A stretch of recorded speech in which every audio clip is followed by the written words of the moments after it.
Hello everyone, I am Dinesh Kumar D. Patil. I want to share some important aspect of an individual's life. Since we as human beings are the only persons who is having the ability to think, and that has made and created a difference between human beings and animals. Animals do not have that ability to think, analyze, and even put their thinking in the form of words. So human beings are having that ability, and every individual who takes birth as a human being have a common question as to from where we have come. We just believe that we are the creations of Almighty God, but the question always remains as to whether any individual has seen God ever. But many of them feel that it can be only realized. Cannot be seen by our naked eyes. God can only be felt.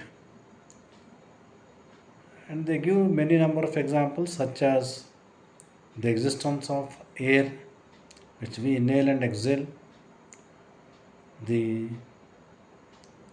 current that passes through the wires. The effect can only be seen when the motor is put on. The power goes to that motor once the button has been put on, and we will see the result.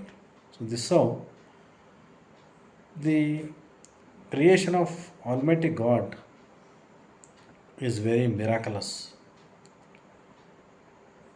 We cannot see God, but we can feel God.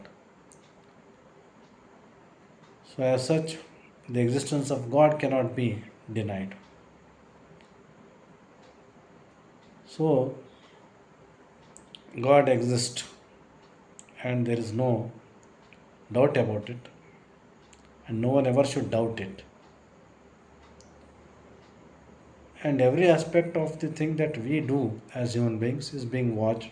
It has been observed, it is accounted, and it amounts to karma. And karma is something like cause and effect, as we determine it in science, that for every cause there is a effect.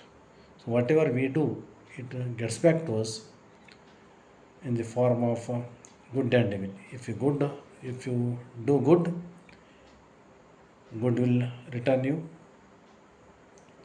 If you do any wrongful act, it will come to you in that very same form that you have given.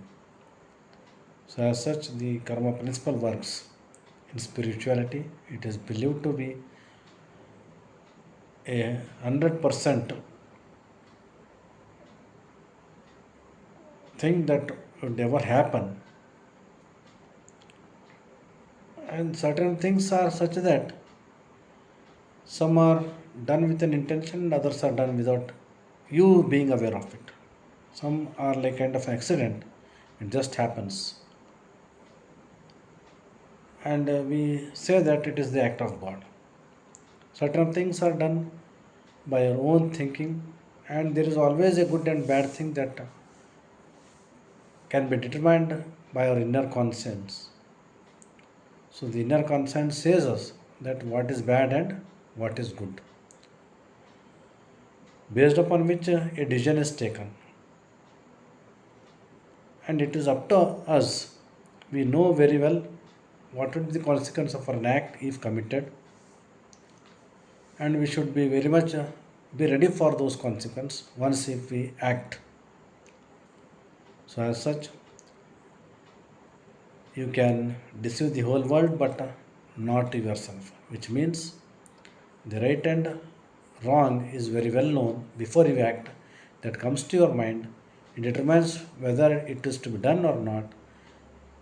but it is up to an individual to do or not to do. But the resultant will always be there for your karmas, whether it would be good or bad. So as such, for every act we do, we should be very much sensible. Think twice before acting to save ourselves from these ill consequences. Do the good thing, good will return to you. Do bad thing, and bad will return to you. And that too in multiple number. But we do not know when exactly it comes back. For that reason, we as individuals are required to follow the rules of humanity. The rules of humanity always exist, which are considered universal. And God is the ultimate judge, and He provides many number of ways to us to do good or bad. He will test us in one or the other means. It is up to us what is to be taken, what is not to be taken. So, the whole world is applied with this principle of karma. With these few words of analysis on karma, I'll conclude today and later on come up with a new video to all, so that we'll have a fruitful discussion as to who we are, from where we have come, what is the main object of human beings, and what is that energy that regulates the whole of the universe can be discussed at a later stage. Thank you all.